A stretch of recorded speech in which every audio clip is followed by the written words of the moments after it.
Iba naman ito, inireklamo sa mga otoridad sa Quezon City ang ilang tindahan na umano'y nagre-repack ng mga expired na produkto ng walang label para maibentang muli. Para maiwasan ito, nag-inspection sila sa ilang palengke sa lungsod. Nakatutok si Victoria Tulad, exclusive.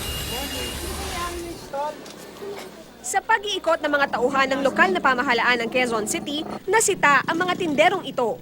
Wala kasing label ang kanilang mga nakaripak na paninda o yung ibinebenta ng tingi tulad ng mantika, ketchup, ham at siomay. Labag ito sa Consumer Act of the Philippines o Republic Act 7394.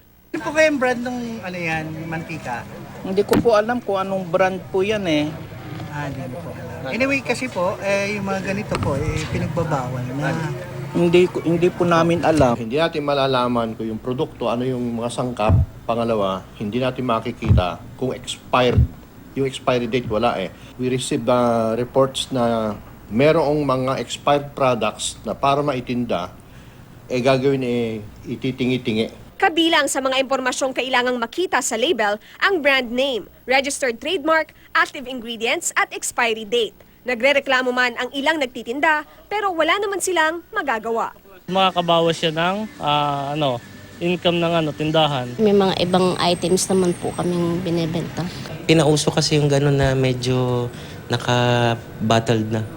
So gumaya na kami para makasabay naman sa sales. Kasi bumaba ang sales eh. Bukod sa Murphy Market, nag-ikot din sa Galas Market ang otoridad.